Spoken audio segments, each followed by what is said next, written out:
பேச வேண்டிய இடங்களில் பேசுவதே இல்லை. பிரதமரை பார்க்க போனால் 2 நிமிஷத்தில் வெளில வராரு. சட்டமன்றத்தில் வந்தால் அங்கே கேள்வி கேட்கும் போது பேசுவதில்லை. திமுக வெளிநடப்பு செய்த ஒரு விமர்சனம் வர வச்சிருந்தார். அதவளையெல்லாம் இழுத்து சாட்டி விட்டு தான் பேச வேண்டும் போல. ஒரு சட்டமன்ற ஜனநாயக மரபு தெரியாமல் ஒரு முதலமைச்சராக அவர் இருக்கிறாருங்க தான் சொல்லணும். தெரியாமல் முதலமைச்சராக வந்திருக்கலாம், அது தவறு இல்லை. நீங்கள் இனிமேல் ஊடகத்துக்கு பதில் சொல்லாமல் போறீங்களா? கதவை இழுத்து சாத்திக்கிட்டு ஊடகத்திற்கு பதில் சொல்லுங்கள் என்று கேட்டால் அவங்களால பதில் சொல்ல முடியுமா? திராவிட முன்னேற்ற கழகம் தான் எல்லாத்துக்கும் காரணம். கரூர் நடந்த சம்பவத்திற்கு திராவிட முன்னேற்ற கழகம் தான் காரணம் என்று சொல்லியிருக்கிறார். அதை சொல்லும் போது தெரிந்தோ தெரியாமலோ அவருடைய ஸ்கிரிப்ட் ரைட்டர் கொடுத்தது அப்படியே பேசியிருக்கிறார். விடியல்னாலும் பிடிக்கல. நான் முதல்வர்னு இருந்தால் அதில் என்ன உங்களுக்கு எங்கள் கழகத் தலைவர் தளபதி ஞாபகம் தான் வரும் போட்டுருக்கார். முதல்வர்னாலே அவர் முகம் தான் இவருக்கு ஞாபகம், விஜய்க்கு ஞாபகம் வரும். அவருக்கு விடியலே பிடிக்காது போல இருக்குது. அதனால தான் விடியல் எடுத்துட்டார். இந்த காவிரி பிரச்சனையை பற்றி நிர்மல்குமாராக இருக்கட்டும், இல்லை முதலமைச்சர் விஜயா இருக்கட்டும், கையில் பேப்பர் இல்லாமல் எங்களுடைய நீர்வளத்துறை அமைச்சராக இந்த மாண்புமிகு துரைமுருகன் பேசுவார்ல, அதில் இருக்க விவரங்களை பேச சொல்லுங்கள், நாங்கள் பதில் சொல்ல தயாராக இருக்கோம். கரூர் இடைத்தேர்தல் பிரச்சாரத்திற்காக சென்றிருந்த முதல்வர் விஜய் அங்கே பல்வேறு விஷயங்களை பேசியிருக்கிறார். மீண்டும் திராவிட முன்னேற்ற கழகம்தான் அவருடைய எல்லா நடவடிக்கைக்கும் காரணம் என்பது போல பேசியிருக்கிறார். கரூர் போக முடியாமல் இருந்தது திராவிட முன்னேற்ற கழகத்தால் என்று பேசியிருக்கிறார். திருச்சி வரைக்கும் போனார் இடைத்தேர்தல் பிரச்சாரத்துக்கு, திருச்சி கிழக்கு. அப்போ பக்கத்தில் தான் கரூர் இருந்தது. இன்றைக்கி திருச்சியிலேருந்து கரூர் போன மாதிரி போயிருக்கலாம், போகலை. காரணம், அவருடைய ஷோஃபா மாடல் கட்சியில் கரூர் விஜயபாஸ்கர் சேரட்டும், தன்னுடைய பதவியை ராஜினாமா செய்யட்டும், இடைத்தேர்தல்கள் வரட்டும், பிரச்சாரத்துக்கு போகலாம் அப்படின்னு அவர் வெயிட் பண்ணியிருந்தார். இல்லை, திருச்சிக்கு போனது நன்றி அறிவிப்புக்குன்னு நீங்கள் சொல்லலாம். நன்றி அறிவிப்புக்கு போயிருந்தால் பக்கத்தில் இருக்கிற பெரம்பூருக்கு முதல்ல போயிருக்கணும், போகவே இல்லை இன்னும். ஏன்னா அந்த தொகுதி தான் அவர் இப்போ சட்டமன்ற உறுப்பினர். திருச்சிக்கு போனதுக்கு காரணம் இடைத்தேர்தல், இன்றைக்கு கரூர் போனதுக்கு காரணம் இடைத்தேர்தல். இனி அவர் போக போதெல்லாம் இடைத்தேர்தல் தான் போவார் அப்படிங்கிறது தான் இது எடுத்துக்காட்டுது. போனவர் இடைத்தேர்தல் பிரச்சாரத்தை விடுத்துவிட்டு பல்வேறு விஷயங்களை பேசியிருக்கிறார். அந்த ஊழல் பற்றிலாம் பேசுகிறார். அந்த மேடையிலேயே கரூர் விஜயபாஸ்கரை எழுத்தி பேசுகிறார். கரூர் விஜயபாஸ்கர் நிலைமை என்னங்கிறது எல்லோருக்கும் தெரியும். 100 கோடி ரூபா மதிப்புள்ள நிலப்பிரச்சனை அபகரிப்பு வழக்கில் கரூரில் தலைமறைவாக இருந்து கைது செய்யப்பட்டு வந்தவர். அவருக்காக அங்கே விஜயபாஸ்கர் காத்திருக்கிறார். விராலிமலை முன்னாள் சட்டமன்ற உறுப்பினர். அவருக்கு இப்போ குட்கா வழக்கில் விசாரணைக்கு வர சொல்லி நீதிமன்றம் சொல்லியிருக்குது. இவர்களை வைத்துக்கொண்டு ஊழலை ஒழிப்பன்னு பேசுகிறாரு. மீண்டும் மீண்டும் அவர் சொல்ல வர நரேட்டிவ் திராவிட முன்னேற்ற கழகம் தான் எல்லாத்துக்கும் காரணங்கிறது. அதே போல் கரூர் நடந்த சம்பவத்திற்கு திராவிட முன்னேற்ற கழகம் தான் காரணம் என்று சொல்லியிருக்கிறார். அதில் சொல்லும்போது தெரிந்தோ தெரியாமலோ அவருடைய ஸ்கிரிப்ட் ரைட்டர் கொடுத்தது அப்படியே பேசியிருக்கிறார். ஒரு முதலமைச்சராக அவர் பதவியேற்றோங்கிறத இன்னும் அவருக்கு நினைவு வரல. ஆனால் அவர் எங்கள் முதலமைச்சரை சொல்கிறார், எங்கள் தலைவர் கழகத் தலைவர் தளபதி அவர்களை சொல்கிறார், நீங்கள் இன்னும் முதலமைச்சருங்கிற எண்ணத்தில் இருக்கீங்களான்னு. முதல்ல நீங்கள் முதலமைச்சர் ஆகிட்டீங்கன்னு உங்களுக்கு நினைவு வருதா? உங்களுக்கு கீழே இருக்கிற துறை காவல்துறை. அந்த காவல்துறையை இன்றைக்கு குற்றம் சாட்டி நீங்களே பேசியிருக்கிறீர்கள். ஒரு அரசியல் கட்சியை குற்றம் சாட்டுவது என்பது இன்னொரு அரசியல் கட்சி தலைவர்களுக்கு வழக்கம். ஆனால் ஒரு காவல்துறை என்பது ஒரு இன்ஸ்டிடியூஷன், அது எப்போதும் இருக்கும், யார் ஆட்சிக்கு வந்தாலும் இருக்கும். அதை நீங்களே முதலமைச்சராக இருந்துட்டு குற்றம் சாட்டி பேசியிருக்கிறீங்க. ஏற்கனவே ஆதவர்ஜுனா பேசி தான் வழக்காடு மன்றத்திற்கு அந்த பிரச்சனை போயிருக்கு. ஆதவர்ஜுனா பேசலாம். ஏன்னா அவர் ஏற்கனவே புரட்சி வெடிக்கும், ஜென்சி புரட்சி வெடிக்கும்னு ஒன்று போட்டு அதற்கு ஜாமீன் கேட்டு கோர்ட்டுக்கு போகும்போது தன்னை பற்றி ஒரு தகவல் அங்கே சொல்லியிருப்பார். எனவே இன்றைக்கும் மீண்டும் இந்த பிரச்சனைக்கு போனால் காவல்துறை குற்றம் சொல்லியிருக்காருன்னு போனால் அவர் அதை காரணம் சொல்லி தப்பிக்க முடியும். ஆனால் ஒரு முதலமைச்சராக பதவியேற்ற பிறகு விஜய் அவர்கள் காவல்துறையை குற்றம் சொல்வது என்பது மிக தவறான செயல், தவறான முன்னுதாரணம். இதுக்கு ரியாக்ஷன் அந்த துறையிலேருந்தே எப்படி இருக்குங்கிறத போக போக தான் பார்க்கணும். எனவே அவர் தன்னுடைய முதுகில் இருக்கிற கரையை மறைப்பதற்கு மற்றவர்களை குற்றம் சொல்வதுதான் தன்னுடைய வழக்கம் என்பது போல காவல்துறையும் காவல்துறைக்கு அன்றைக்கு ஆளுங்கட்சியாக இருந்தவர்களும் வழிகாட்டினார்கள் என்று பேசிக்கொண்டிருக்கிறார். அதே போல் இன்னும் ஒரு நான் ஏற்கனவே பேட்டியில் சொன்னது போல் அவருக்கு இன்னும் திரைப்படத்தை விட்டு வெளில வரல. ஓடு ஓடு ஓடுன்னு அதுக்கு வேற சைகை காட்டுறார். அதுக்கு எங்களுடைய முன்னாள் அமைச்சர் செந்தில் பாலாஜி மிக அழகாக பதில் சொல்லியிருக்கிறார். ஓடு ஓடு ஓடு என்ன, கரூர் சம்பவம் நடந்த அன்னைக்கு சம்பவம் முடிந்த பிறகு கரூரிலிருந்து சென்னைக்கு ஓடி வந்தது யார் என்று நாட்டுக்கே தெரியும். அந்த ஓடுக்கு அவர் தான் உதாரணம்னு சொல்லியிருக்கிறார். மிக அழகான பதில். அதே போல் கரூரில் நினைவு சின்னம் அமைப்புன்னு சொல்லியிருக்காரு. ஏற்கனவே மக்கள் மனதில் அந்த நினைவு சின்னம் இருக்குது. திருச்சி விமான நிலையத்தில் உங்களை போன்ற பத்திரிகையாளர்கள், ஊடகத்தை சேர்ந்தவர்கள் சார்னு கூப்பிடும்போது அந்த ஒரு வேக நடை போட்டார். இன்றைக்கு சொன்ன அந்த ஓடு அந்த முதுகு கரூர் மக்களுக்கும் தமிழ்நாட்டு மக்களுக்கும் நினைவு சின்னமாக அவர்கள் மனதில் இருக்குது. நீங்கள் அந்த அமைக்க போகிற நினைவு சின்னம் காலகாலத்திற்கும் நாட்டு மக்களுக்கு நினைவுபடுத்தும். ஒரு நடிகர் பிரச்சாரத்துக்கு வரேன்னு சொல்லிட்டு நேரத்திற்கு வராமல் தாமதமாக வந்த காரணத்தினால் 41 பேர் உயிரிழந்தார்கள் என்பதை நினைவுபடுத்தும். அதுக்கு வேற சொல்கிறார், எஸ்ஓபி போட்டாங்க. அதுவும் சும்மா சொல்ல, ஸ்டாலின் சார் அப்படின்னு அவர் எப்பயும் வழக்கமாக மேடையில் விழிக்கிறது போல் அங்கேயும் அந்த விளக்கத்தை சொல்கிறார். அவர் ஸ்டாலின் சார் போட்ட எஸ்ஓபியை தானே இன்றைக்கி நீங்கள் பின்பற்றுறீங்க, நீங்கள் தான் முதலமைச்சர் ஆகிட்டீங்கல்ல, ஏன் அப்புறம் அதையே பின்பற்றணும்? அதை பின்பற்றினாதான் எந்த பிரச்சனையும் இல்லாமல், உயிரிழப்பு இல்லாமல் இந்த கூட்டங்களை நடத்த முடியுங்கிறத இப்போ நீங்கள் உணர்ந்துக்கிட்டு இருக்கீங்க. ஆனால் அதையே குற்றச்சாட்டாக சொல்கிறீங்க. அன்றைக்கி நீங்கள் கரூருக்கு வரும்போது இதே போல் பந்தல் அமைத்து, இதே போல் சேர் போட்டு, இதே போல் ஸ்நாக்ஸோட குடிதண்ணீர் வழங்கி பாதுகாப்பு ஸ்கேன் இன்றைக்கி அடையாள அட்டை வரை கொடுத்து அதையும் அவருடைய தோழர்கள் தூக்கி காட்டிகிட்டு இருக்காங்க. இதெல்லாம் கொடுத்துருந்தா அன்றைக்கி இந்த விபத்தே நடந்திருக்காத, பாதுகாத்திருக்கலாமே. இதை குற்றம் சொல்லுகிறீர்களே, அதைத்தான் அன்றைக்கே நீங்கள் செய்திருந்தால் இந்த குற்றம் நிகழ்ந்திருக்காது. அதே போல் அந்த நிகழ்வுக்கு வரும்போது காவல்துறை எச்சரிக்கை செய்யலை. அரியலூர்லேருந்து பெரம்பலூருக்கு போகும்போது எச்சரிக்கை செய்தாங்கன்னு சொன்னார். அரியலூர்லேருந்து பெரம்பலூருக்கு போகிறதுக்கு ஏன் காலதாமதம் ஆச்சுன்னா எனக்கு தெரியும். நான் அரியலூர் மாவட்ட செயலாளர். அரியலூருக்கு உள்ளே வர்றதுக்கு முன்னாடியே பைபாஸ் ரோடில் காரை நிறுத்திக்கிட்டு பஸ் ஸ்டாண்டில் கூட்டம் சேர்ந்து வருவதற்காக தாமதப்படுத்தி நீங்கள் வந்தீங்க. அதனால தான் தாமதம் ஆச்சு. கரூரில் போகும்போது உங்களை முன்னாடியே நிறுத்த சொல்லி காவல்துறையில் சொல்லியிருக்கிறாங்க. அது காவல்துறை விசாரணை சிபிஐலேயும் சொல்லியிருக்கிறாங்க. நாங்கள் முன்னாடியே அவருடைய வாகனத்தை நிறுத்தி பிரச்சாரம் பண்ண சொன்னோம்னு. ஆனால் எங்களுடைய திரைப்பட யூனிட் அங்கே உள்ள கேமராவோட காத்திருக்குன்னு நீங்கள் உள்ளே போனீங்க. போனதுக்கு காரணம் நீங்களும் உங்கள் திரைப்பட யூனிட்டும் தான். அதனால்தான் இந்த விபத்து நிகழ்ந்தது என்பது பட்டவர்த்தனமாக எல்லோருக்கும் தெரிந்த செய்தி. ஆனால் அதை இன்றைக்கி மறைப்பதற்கு காவல்துறை நான் அலர்ட் செய்யலை அப்படின்னு சொல்லிங்க. இன்றைக்கி டயத்துக்கு போனீங்கல்ல, கரூருக்கு என்ன சொன்ன டைமோ அந்த டயத்துக்கு போனீங்கல்ல, அன்றைக்கு அந்த டயத்துக்கு போயிருந்தீங்கனாலும் இந்த பிரச்சனை நிகழ்ந்திருக்காது. எனவே பேசுவதற்கு முன்னால் அந்த ஸ்கிரிப்டை ஒரு மனப்பாடம் பண்ணுறதுக்கு முன்னாடியே நீங்கள் மனசில் உள்வாங்கி படிச்சிருந்தீங்கன்னா இதில் சொல்கிற குற்றச்சாட்டு பூரா நம்மளே தானே இருக்குது அப்படிங்கிற எண்ணம் உங்களுக்கு ஏற்பட்டிருக்கும். ஆனால் நீங்கள் அதை மனதில் வாங்கி படிக்கலை. கரூருக்கு நீங்கள் போகிறதுக்கு முன்னாடி உங்கள் தலைமை கழகத்திலேருந்து அறிவிப்பு கொடுத்தாங்க, 12 மணிக்கு வந்துடுவார், 27/9/2025 அன்றைக்கு 12 மணிக்கு வந்துடுவார்னு. அங்கே உங்கள் தலைமை கழகம் அறிவிப்பு கொடுத்ததோடு இல்லை, உங்கள் பொதுச்செயலாளர் புசி ஆனந்த் அவர்கள் பத்திரிகையாளர் சந்திப்பில் அதை பேட்டி கொடுத்தது வீடியோவாகவும் இன்றைக்கும் யூடியூப்பில் இருக்குது. பல முன்னணி தொலைக்காட்சி நிறுவனங்கள் வெளியிட்ட அந்த பேட்டி இருக்குது. எனவே எல்லா விதத்துலையும் பார்த்தா நீங்கள் உங்கள் சைடில் வச்சுருக்கிற தப்பை பூராவும் மறைத்து விட்டு மீண்டும் மீண்டும் கரூர் சம்பவம் திராவிட முன்னேற்ற கழகம் உங்கள் மீது குற்றம் சுமத்தியதுன்னு சொன்னீங்க. சட்டமன்றத்தில் வேறு எங்களுடைய தலைவர் பேசினார்னு சொன்னீங்க. உண்மையாக எங்களோட தலைவர் குற்றம் சுமத்தணும்னு நினச்சி சொல்லியிருந்தா சட்டமன்றத்தில் உங்கள் பேரை சொல்லியிருப்பார். எங்கள் தலைவர் என்ன சொன்னார்? எந்த ஒரு அரசியல் கட்சி தலைவரும் தன்னுடைய அரசியல் கட்சியை சேர்ந்த தொண்டர்கள் உயிரிழப்பதை விரும்ப மாட்டார்கள், மிக பெருந்தன்மையாக சொன்னார். காரணம், அவர் உயர்ந்த உள்ளம் கொண்ட ஒரு மனிதர்.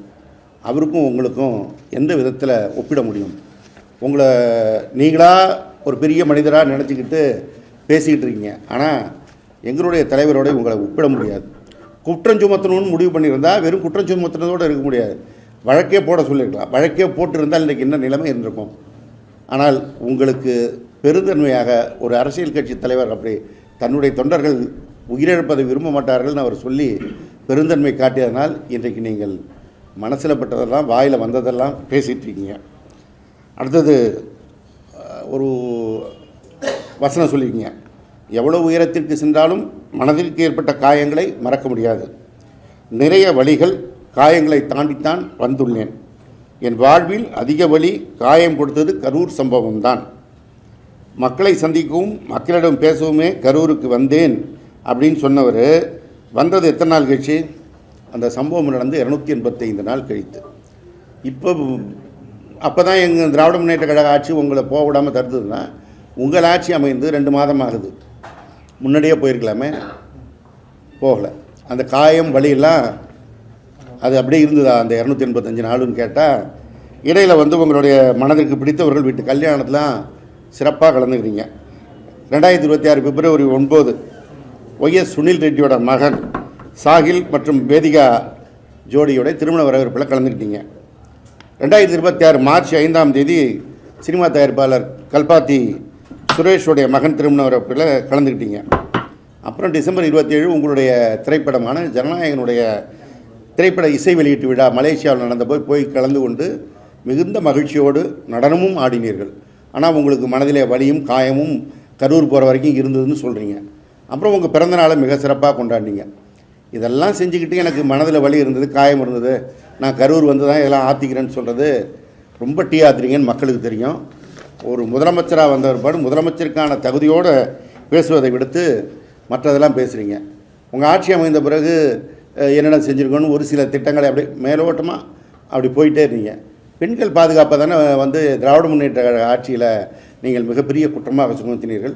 அந்த பெண்கள் பாதுகாப்பிற்கு இந்த ஆட்சியில் நீங்கள் என்ன நடவடிக்கை எடுத்தேன்னு சொல்ல முடியுமா? சொன்னால் உங்கள் கட்சி ஸ்ரீவைகுண்டம் எம்எல்ஏ விஜய் சரவணன் அவருடைய வழக்கே உங்களுக்கு பதில் சொல்ல வேண்டிய இடத்திற்கு வரும். மிக தெளிவாக உங்கள் கட்சியை சேர்ந்த ஒரு பெண் அவர் மீது வழக்கு கொடுத்து ஊடகங்களில் பேட்டி கொடுத்து அவர் மீது நடவடிக்கை எடுக்க வேண்டும் என்று வலியுறுத்துகிறார். ஆனால் யாரும் அதை பற்றி வாய் திறப்பதில்லை. உங்கள் கட்சியில் வேறு பத்திரிகை தொடர்புக்குன்னு சில மந்திரிகளை வச்சுருக்கீங்க, அவங்க இது குறித்தும் பேசுவதே இல்லை. இப்போ கடைசியாக என்ன ஆச்சு? விஜய் சரவணனுக்கு துப்பாக்கி இந்த போலீஸ் பாதுகாப்பு போட்டிங்க. அவர் துப்பாக்கி தூக்கிட்டு போய் லாரி டயரை செக் பண்ணிகிட்டு இருக்கிறார். ஒருவேளை இது போன்ற சம்பவங்கள் தொடர்ந்து ஏற்கனவே அந்த பெண் போல் இன்னும் ஏதாவது சம்பவம் புகார் வந்துடக்கூடாதுன்னு நினச்சி நீங்கள் போலீஸ் பாதுகாப்பு கொடுத்து அந்த பெண்களுக்காக கொடுத்தீங்களோ என்னமோ. அப்படி இருந்தால் அவர் நாங்களே அதை வரவேற்க வேண்டியது தான் வச்சுங்களேன். முதல்ல உங்கள் கூட்டத்தில் இருக்கிறவங்க என்ன பண்ணுறாங்கன்னு பாருங்கள். இங்கே ஆலந்தூரில் ஒரு பகுதிச் செயலாளர் வேம்புலி அவர் மீது ஒரு பெண் வழக்கு கொடுத்துருக்கிறார். சேலத்து மணிகண்டன், இப்படி பட்டியலை போட்டுக்கிட்டே போகலாம். இப்படி உங்களுக்கு எதை சொல்லி நீங்கள் ஆட்சிக்கு வந்தீர்களோ அதை சரியாக செய்தீர்களான்னு முதல்ல பாருங்கள். அதை செய்யலை. ஊழல் வழக்கில் சொல்லணும்னா இன்றைக்கி தமிழ்நாடு முழுவதும் சந்தி சிரிக்குது வழக்கறிஞர் நியமனத்தில் என்ன நடந்திருக்குங்கிறத. திராவிட முன்னேற்ற கழகம் முதல்ல குறை சொல்ல வரல. உங்கள் தாவேக கட்சியை சேர்ந்த ஒரு பெண் வழக்கறிஞர் ஞானசௌந்தரிங்கிறவங்க வழக்கு தொடுக்கிறாங்க. இதற்கு இவ்வளோ பணம் வாங்கியிருக்கிறாங்கன்னு. அந்த ஞானசௌந்தரி மாத்திரமல்ல, இப்போ ஒவ்வொரு மாவட்டத்திலும் மாவட்ட ஆட்சியரிடத்தில் போய் அந்த மாவட்டத்தில் இருக்கின்ற வழக்கறிஞர்கள் புகார் கொடுத்துக்கிட்டு இருக்கிறது தொடர்ந்து காட்சியாக இருக்குது. இன்றைக்கு திராவிட முன்னேற்ற கழகத்தின் சார்பாகவும் லஞ்ச ஒழிப்புத்துறையில் புகார் கொடுக்கப்பட்டிருக்கு. உங்கள் ஊழலற்ற ஆட்சிக்கு வேறு சாட்சியெல்லாம் வேணாம், உங்கள் வழக்கறிஞர் அரசு வழக்கறிஞர் நியமனமே போதுங்கிற நிலைமை தான் இருக்குது. அதே போல் வேலூரில் செங்கல் சூளைக்கு மாதம் லஞ்சம் கொடுக்கணும்னு கேட்டது உங்கள் நிர்வாகி, நீங்கள் தான் அவங்க மேலே நடவடிக்கை எடுத்துருக்கீங்க. இங்கே திருவொற்றியூரில் உங்கள் வட்டச்செயலாளர் ராகுல்ங்கிறவர் வீடு கட்டுறதுக்கு ஒரு பெண்ணிட்ட 50,000 பணம் கேட்டார்னு புகார் வருது. இப்படி உங்களுடைய நிர்வாகிகள் எல்லா இடங்களிலும் ஊழல் குற்றச்சாட்டுகளோடு இன்றைக்கு பொதுவெளியில் அம்பலப்பட்டு நிற்கின்ற அந்த காட்சி. அப்புறம் சொல்கிறார், ஒவ்வொரு அலுவலகத்துக்கும் போய் பாருங்கள், எங்கேயாவது ஊழல் இருக்கா லஞ்சம் இருக்கான்னு. அது அரசு அலுவலகம்லாம் விடுங்க, பனையூர் கட்சி ஆஃபீஸில் அந்த சனிக்கிழமை நின்னாலே போதும்.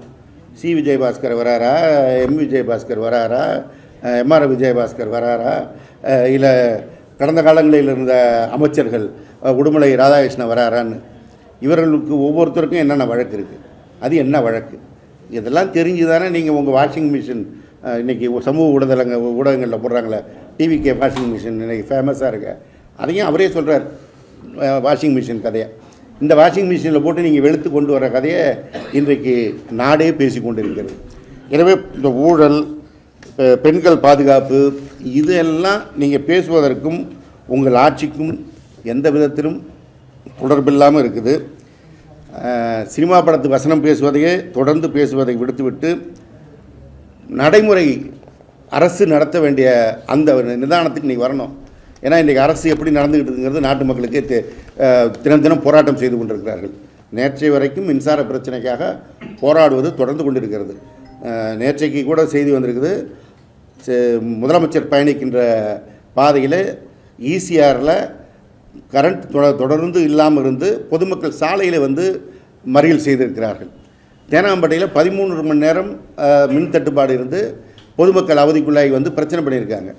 இப்படி ஒவ்வொரு விஷயம், அது மின்துறையாக இருந்தாலும் மற்ற துறைகளாக இருந்தாலும் போக்குவரத்து துறைகளை வந்து இன்றைக்கு மக்கள் பயணிக்கின்ற அந்த விடியல் பயண பேருந்துகள் குறைக்கப்பட்டிருக்கிறது. விடியல் பேருந்துங்கிறதுல அந்த பேருந்து முதல்வன்னாலும் பிடிக்கல, விடியல்னாலும் பிடிக்கல.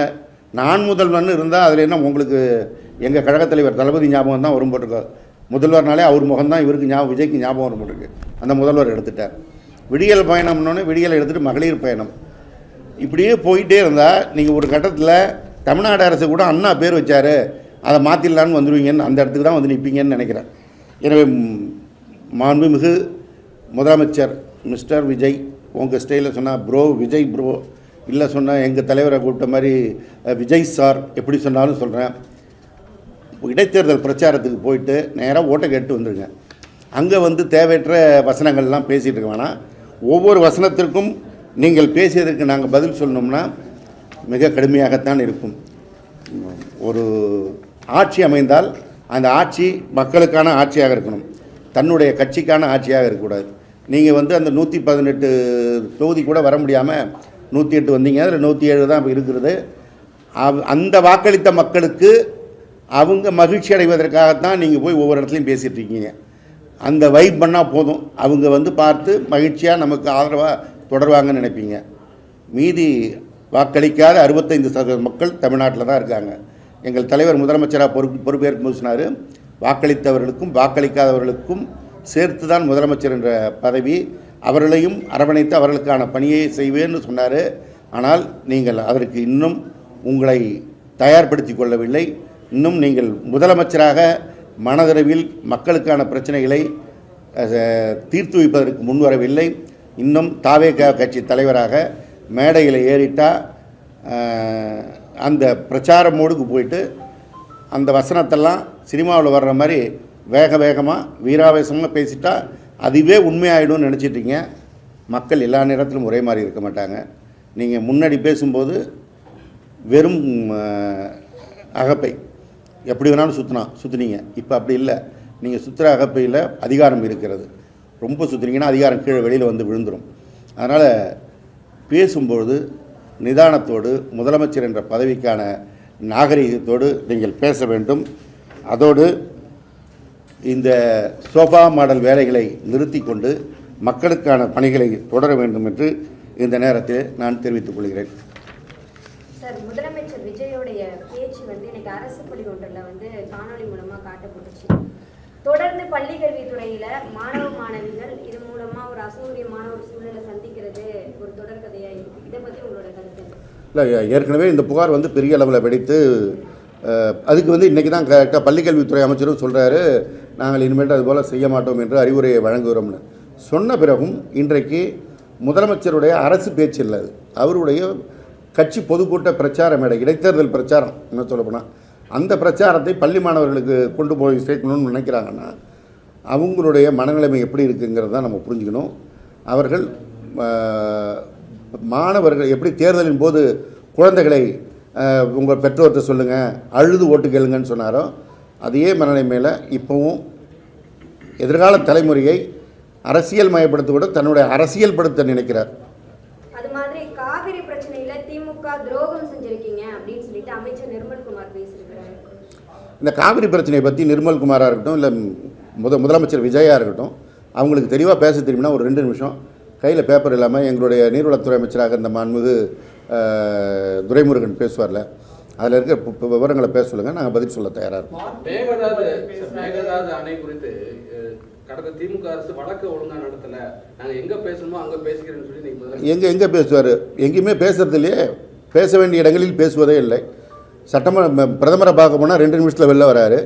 சட்டமன்றத்தில் வந்தால் அங்கே கேள்வி கேட்கும்போது பேசுவதில்லை. தன்னுடைய பதிலுரையின் போது தான் பதில் சொல்கிறாரு. இப்போ பொதுக்கூட்ட மேடைகளில் மட்டும்தான் அவர் வீராவாசமாக பேசுகிறாரு. இதில் வேறு அவர் வந்து சட்டமன்றத்தில் வந்து திமுக வெளிநடப்பு செய்த ஒரு விமர்சனம் வேறு வச்சுருந்தார். கதவுகளெல்லாம் இழுத்து சாத்தி விட்டு தான் பேச வேண்டும் போட்டுக்கின்னு ஒரு சட்டமன்ற ஜனநாயக மரபு தெரியாமல் ஒரு முதலமைச்சராக அவர் இருக்கிறாருங்க தான் சங்கடம். தெரியாமல் முதலமைச்சராக வந்திருக்கலாம், அது தவறு இல்லை. வந்த பிறகு நான் ஏற்கனவே பல முறை சொல்லிட்டு இருக்கேன், ஒரு முதலமைச்சர் எப்படி செயல்பட வேண்டும் என்று கடந்த காலங்களில் இருந்த முதலமைச்சர்களுடைய நடத்தையை பார்த்து தெரிந்து கொள்ளணும். எதிர்க்கட்சி என்றால் அவர்கள் கருத்துக்களை வைப்பார்கள். கருத்துக்களை வைக்க நீங்கள் இடம் தராவிட்டால் வெளிநடப்பு செய்து வெளியிலே சென்று ஊடகத்தில் அந்த கருத்தை சொல்லதான் செய்வார்கள். இதுதான் சட்டமன்ற மரபு, ஜனநாயகம். அதை கிண்டல் பண்ணுறார் கதவை இழுத்து சாத்திட்டு. நான் திருப்பி கேட்குமா, நீங்கள் இனிமேட்டு ஊடகத்துக்கு பதில் சொல்லாமல் போகிறீங்களா? கதவை இழுத்து சாத்திக்கிட்டு ஊடகத்திற்கு பதில் சொல்லுங்கள் என்று கேட்டால் உங்களால் பதில் சொல்ல முடியுமா? நீங்களே எத்தனை முறை அவருக்கு வந்து இங்கே ஒவ்வொரு மாவட்ட தலைநகரில் ஆரம்பித்து இந்திய தலைநகர் டெல்லி வரைக்கும் சார் சார் சார்னு பிற ஊடகத்தை சேர்ந்தவர்கள் குரல் எழுப்பதை பார்க்குறோம். எங்கேயாவது திரும்பி பார்க்குறாரா? அவர் யாருக்கும் கேள்வி பதில் சொல்ல மாட்டாராம். ஆனால் அவர் மற்றவங்க மட்டும் அவருக்கு பதில் சொல்லணுமா? எந்த பிரச்சனைக்காவது அவர் வாய் திறந்து பதில் சொல்லிருக்காரா? அவங்களுடைய சட்டமன்ற உறுப்பினர்கள் ஸ்ரீவி எம்எல்ஏவை பற்றி புகார் வந்திருக்கு. கில்லி சரத் அமைச்சர் அவரை பற்றி தக் லைஃப்பை பற்றி வீடியோ வந்து நாடே பேசுது, வட இந்திய ஊடகங்கள் பேசிகிட்டு இருக்கு. யாராவது வாயை திறக்கிறாங்களா? அவங்க எதுக்கும் வாயை திறக்க மாட்டாங்க. ஆனால் எதிர்கட்சிகள் மாத்திரம் இவங்க பேசுனதுக்கெல்லாம் பதில் சொல்லுவாங்க. அவருக்கு விடியலே பிடிக்காது போல இருக்கு, அதனால தான் விடியலை எடுத்துட்டார். உயிரிழந்த குடும்பத்துக்கு பணியாணை வழங்கியிருக்காங்க. இதில் வந்து ஏதாவது அரசியல் இருக்குன்னு நினைக்கிறீங்களா? அது போல காயமடைந்தவங்களுக்கு எந்த நிவாரணமும் வழங்கலை. அதாவது ஒரு இது போன்ற நிகழ்வு நடக்கும்போது நடக்கக்கூடாதுங்கிறது தான் எல்லோருடைய எண்ணமும். அதுக்கு ஒரு அரசு நிவாரணம் அன்றைக்கு வழங்கப்பட்டது, அப்புறம் அவருடைய கட்சி சார்பாக வழங்கப்பட்டது. ஆனால் இன்றைக்கு அவர்களுடைய ஆட்சிக்கு ஆதரவு தருகின்ற மார்க்சிஸ்ட் கம்யூனிஸ்ட், இந்திய கம்யூனிஸ்டே கருத்து வெளியிட்டிருக்கிறார்கள். இதில் ரொம்ப நிதானமாக போயிருக்கணுங்கிறத வந்து அவங்க தெளிவாகவே சொல்லியிருக்கிறாங்க. இந்த வழக்கு நீதிமன்றத்தில் இருக்குது, விசாரணையில் இருக்குது. இந்த நேரத்தில் அவர்களுக்கு பதவி கொடுத்தால் அது எப்படி? இன்னொன்று, ஒரு அரசு நிகழ்ச்சியில் ஒரு கட்சி நிகழ்வில் உயிரிழந்தவர்களுக்கு அரசு பதவி கொடுப்பது என்பது என்ன மாதிரி விளைவுகளை ஏற்படுத்தும்? நாளைக்கு யோகி பாபு போகிறாரு, அவரை பார்க்க கூட்டம் கூடுது. கூட்டம் கூடுற இடத்துல ஏதாவது ஒன்று நடந்துச்சுன்னா அதுக்கு அரசு சார்பாக இவர் செஞ்சுருவாரா? பல பேரிடர்களில் உயிரிழப்பு நடந்திருக்கு. இப்போ கூட அமோனியா வாயு கசிவில் கூட உயிரிழப்பு நடந்திருக்கு. ஒரு பேரிடராக தான் பார்க்கப்படுது. ஆமாம், அந்த மாதிரி இதில் வந்து எந்த இழப்பீடும் அரசு பதவி பணி அதை தான் இவர் வந்து ஆட்சியை தன்னுதுன்னு நினச்சிக்கிட்டார். இது வந்து தமிழக அரசு நினைக்கல, தமிழக வெற்றி கழகம்னு நினச்சிக்கிட்டு வேலை கொடுக்கலாம்னு நினச்சிக்கிட்டு இருக்கிறாரு போருக்கு. இது ஒரு தவறான முன்னுதாரணமாக தான். இப்போ என்ன சொல்கிறாருன்னா, எப்படி சம்பவம் நடந்த உடனே அப்போது இருந்த அமைச்சர் செந்தில் பாலாஜி வந்து லைவ் கேமராவோட போனார். நைட்டோட நைட்டாக அப்போதைய முதலமைச்சர் மு.க. ஸ்டாலின் வந்து கரூருக்கு போகிறாரு. இதில் ஏதோ சதி இருக்குது அப்படின்னு சொல்கிறாரு. அதாவது கரூர் சட்டமன்ற உறுப்பினர் செந்தில் பாலாஜி ஒரு சட்டமன்ற உறுப்பினர், அவங்களுடைய பகுதியில் இது போன்று ஒரு நிகழ்வு நடந்தால் உடனே போய் நிற்கிறது எல்லோருக்குமான வழக்கம். அதுதான் முறை, மனிதாபிமானம். அவர் போய் நின்னார். அவர் மட்டும் போல, இன்றைக்கி சோபா மாடல் கட்சியில் சேர்ந்திருக்க எம்ஆர் விஜயபாஸ்கரும் அங்கே இருந்தார். அது எல்லா ஊடகத்துலேயும் வந்திருக்கு. அப்போ அந்த விஜயபாஸ்கரை நீங்கள் குற்றம் சொல்லலையே. சரி, முதலமைச்சரை சொல்கிறார் எவ்வளோ வேகமாக போனார்னு. விஜய் என்ன வேகமாக வந்தாரோ அங்கே இருக்கிற தனது கட்சிக்காரர்கள் பாதிக்கப்பட்ட நேரத்தில் அவர்களை இருந்து பார்க்காமல், அவர்களுக்கான உதவி செய்யாமல் எப்படி என்ன வேகத்தில் வந்தாரோ, தன்னுடைய ஆட்சியின் கீழ் இருக்கிற பொதுமக்களுக்கு ஒரு பாதிப்பு பண்ணவனே முதலமைச்சர் என்கின்ற அந்த பொறுப்புணர்வோடு தான் எங்கள் தலைவர் அன்றைக்கு அங்கே போனார். அங்கே மாத்திரமல்ல, எங்கே மக்கள் பாதிக்கப்படுறாங்களோ போய் பார்ப்பதும் அவர்களுக்கு உதவி செய்வதும் ஒரு ஆட்சியாளருடைய மரபு, வழக்கம். சென்னையில் வந்து பாலம் கட்டினதுல 2 மடங்கு வந்து நிதி ஒதுக்கி இருக்கு திமுக. மற்றும் வந்து பல வர தோண்ட நிறைய ஊழல்கள். மறைந்த ஜெயலலிதா அவர்கள் வந்து இதே போல மேம்பாலத்திற்காக பல்வேறு வழக்குகளை தொடுத்தார்கள். அந்த வழக்கில் சார்ஜ் ஷீட் கூட போட முடியாமல் போச்சு. வாயில் வந்ததை யார் வேணாலும் பேசிடலாம், ஆனால் நிரூபிக்க வரணும். நீங்கள் போடுறீங்கல்ல கேஸ்லாம், இதெல்லாம் நிரூபிக்க முடியுமா? இன்றைக்கி பேசிட்டு போயிட்டார், அடுத்த இடைத்தேர்தல் போகும்போது வேறு பேசுவார் பாருங்க. ஸ்கிரிப்ட் மாறிடும். அவருடைய ஸ்கிரிப்டு அந்தந்த மேடைக்கு ஒரு சூடு கிளப்புறதுக்கு தான். கத்தி படத்துக்கு ஒரு வசனம், துப்பாக்கி படத்துக்கு ஒரு வசனம் மாதிரி தான் ஒவ்வொரு ஊருக்கும் ஒரு ஸ்கிரிப்ட். உங்களுடைய துறையில் கடந்த கால ஆட்சியில் பார்ட்டி ஃபண்ட் ஏதாவது வாங்கியிருக்கீங்க? ஏன்னா எல்லா துறைகளிலுமே பார்ட்டி ஃபண்ட் வாங்கினதா சொல்கிறாங்க. அது புதுசாக இப்போ தான் அவர் கண்டுபிடிச்சி அந்த பார்ட்டி ஃபண்டுன்னு சொல்கிறார். எது இப்போ இந்த வழக்கறிஞர்களுக்கு அவங்க இப்போ புஷி ஆனந்த் வந்து வாங்கினார்னு அவங்க கட்சி வக்கீல் சொல்லியிருக்காங்களே. முதல்ல அங்கே பார்க்க சொல்லுங்கள். அடுத்தவங்களை பேசுகிறத விட. சார், கரூர் நிகழ்வு நடந்து ஒரு இடைவேளைக்கு பிறகுதான் விஜய் வந்து ஒரு விளக்கம் கொடுத்தாரு. இப்ப கூட கரூருக்கு 255 நாட்கள் கழித்து போறான்னு சொல்றீங்க. இது எல்லா இதுலுமே திமுக மட்டும்தான் அவர் குற்றம் சொல்றாரு, தம் மேல எந்த தவறுமே இல்லைங்கிறாரு. அதை நீங்க எப்படி பாக்குறீங்க? அதாவதுங்க, அவர் தான் திரைப்பட மனப்பான்மையில் தான் இருக்கிறார். நான் ஹீரோ, நான் நல்லது மட்டும்தான் செய்வேன். நான் செய்கிறது வந்து அப்படியே அது சிகரெட் பிடிச்சாலும் ஸ்டைலுக்கு பிடிப்பேன், வாங்கண்ணா வணக்கங்கண்ணான்னு பாடுவேன், எதை வேணாலும் செய்வேன். ஆனால் நான் ஹீரோ. அதே போல் எல்லா தவறுகளையும் திமுக மேல் எழுதிவிட்டால் மக்கள் ஏற்றுக்கொள்வார்னு நினைக்கிறாங்க. அந்த கரூர்லேயே ஏற்றுக்கல. எம்ஆர் விஜயபாஸ்கர் தான் வெற்றி பெற வச்சாங்க. அந்த கரூரில் இவருடைய வார்த்தையை எடுத்துக்கொண்டிருந்தால் இவங்க கட்சி வெற்றி பெற்றிருக்கணும். கரூரில் எடுத்துக்கல. அதனால் அவர் இப்படி ஒரு கற்பனை உலகத்தில் வாழ்ந்து கொண்டிருப்பது மிகப்பெரிய தவறு. அடுத்தது வந்து குளத்தூரை பற்றி பேசினார். இவர் போய் பிரச்சாரம் பண்ண கன்னியாகுமரியில் ஒரு தொகுதியும் ஜெயிக்க முடியல. இவர் போய் பிரச்சாரம் பண்ண நாகப்பட்டினம் மாவட்டத்தில் ஒரு தொகுதியும் ஜெயிக்க முடியல. பல மாவட்டங்களில் போய் பிரச்சாரம் பண்ணியுமே ஜெயிக்க முடியல. இது ஒரு சென்னை மாநகரத்திலும் சுற்றி இருக்கின்ற மாவட்டங்களிலும் ஒரு நிகழ்வாக போயிருக்கு. அதை ஒரு பர்டிகுலராக பேசுகிறாருன்னா, ஒரு முதலமைச்சரான பிறகு உடனே இப்படி பேசக்கூடாதுன்னு உணராமல் அவர் பேசுகிற பேச்சு இதுக்கு வந்து ஆணவம், அகம்பாவம் எப்படி வேணாலும் சொல்லலாம். இதெல்லாம் அவர் உணராமல் இருப்பது தான் மிகுந்த சங்கடமாக இருக்கிறது. சார், தீய சக்தியும் தீர்ந்து போன சக்தியும் கூட்டு களவாணிகள் அப்படின்னு ஒரு கடுமையான விமர்சனத்தை முதல்வர் விஜய் வச்சிருக்கிறாரு. இதற்கு விளக்கம் கொடுங்க. அவரே ஒரு துயர சக்தியாக இருக்கிறாரு. தன்னோட விக்டிமாக தான் பயன்படுத்துகிறார். தான் துயரத்தில் இருப்பதாக சொல்லி பொதுமக்கள்கிட்ட வந்து அனுதாபம் தேடுவதையே வேலையாக வச்சிருக்கிற ஒரு துயர சக்தி தான் விஜய். அதனால் அவர் மற்ற சக்திகளை பற்றி பேச வேணாம். சார், இப்போ சிங்கப்பூர்ல அமைச்சர் சிகிச்சைக்காக போயிருக்காரு, அதையுமே ஒரு விமர்சனமா வைக்கிறாரு. சார், எல்லாருக்கும் இருப்பது மனித உடல். அதில் பிரச்சனைகள் வரலாம். நாளைக்கே அவருக்கு சார்ந்தவர்களுக்கு கூட பிரச்சனை வந்து அடுத்தவங்க கிண்டல் பண்ணால் தான் அவருக்கு அந்த வழி வருத்தம் தெரியும். அவர் உடல்நலத்துக்காக தான் போயிருக்கிறாரு. நீதிமன்றத்தையும் சொல்லியிருக்காங்க, நீதிமன்றத்தையும் கொடுத்துருக்காங்க. அப்புறம் அவர் வந்து அதை பொதுக்கூட்ட மேடையில் பேசுகிறாருன்னா எந்த பிரச்சார மனநிலைமையில் இருக்கிறாருங்கிறது தான் காட்டுது. சார், வட இந்தியாவில் இருக்கிறவங்க ஏதாவது ஒரு தென்னிந்திய மொழியை கற்றுக்கணும், அதே மாதிரி தென்னிந்தியாவில் இருக்கிறவங்க ஏதாவது ஒரு வடமொழியை கற்றுக்கணும் அப்படின்ட்டு ஆளுநர் அருளேகர் பேசியிருக்கிறாரு. தொடர்ந்து பொறுப்பு ஆளுநராக இருக்கக்கூடிய அருளேகர் தமிழகத்தினுடைய அந்த அரசாட்சிகள்லையும் அதிகாரிகளோடையும் பேசக்கூடிய அந்த நிகழ்வுகளை பார்க்க முடியுது. ஆளுநரினுடைய செயல்பாடு எதை நோக்கி போயிட்டு இருக்குன்னு நீங்க பார்க்கலாம். இந்த ஆளுநர் கடந்த ஆளுநர் ஆர் என் ரவி வழியை பின்பற்றுகிறார். அதனால தான் எங்கள் எதிர்க்கட்சி தலைவர், எங்களுடைய இளந்தலைவர் மாண்புமிகு உதயநிதி ஸ்டாலின் அவர்கள் அதை கண்டித்தார்கள். என்றைக்கும் மாநில உரிமைகளை பறிக்கின்ற வகையில் ஆளுநர்கள் செயல்பட்டால் அது எந்த ஆட்சி இருந்தாலும் திராவிட முன்னேற்ற கழகம் அதை கடுமையாக எதிர்க்கும். அதை நாங்கள் தொடர்ந்து செய்வோம், எதிர்ப்போம். சார், இப்போ பேருந்துகளில் வந்து விடியல்ங்கிற பேரை நீக்கிட்டாங்க. ஆனால் வந்து தாவேகாவுடைய வாக்குறுதிகளில் பெண்களுக்கு எல்லாத்துலேயுமே இலவசம் சொன்னாங்க. அது இன்னும் நிறைவேற்றல. ஆனால் பேரை மட்டும் மாற்றிட்டாங்களே, அது நீங்கள் எப்படி? ஆனால் அது பகலிட்ட பெரிய ஒரு கேள்வியாக வருது. அதாவது அவங்க கொடுத்த வாக்குறுதிக்கெல்லாம் தான் 6 மாதம் டைம் கேட்டிருக்காங்க. 6 மாதம் டைம் வச்சுக்கிட்டோம். ஏன் அதுக்கெல்லாம் விமர்சனம் பண்ணிக்கிட்டு அந்த செயல்பாடெல்லாம் 6 மாதம் கழித்து அவங்க செய்கிறாங்களான்னு பார்ப்போம். முதல்ல ஸ்ரீவைகுண்ட எம்எல்ஏ சரவணன் போன்றவர்களிடத்திலிருந்து பெண்களை பாதுகாக்கின்ற பணியை உருப்படியாக செய்யட்டும் என்பதுதான் இந்த நேரத்தில் நாம் சொல்ல வேண்டியது.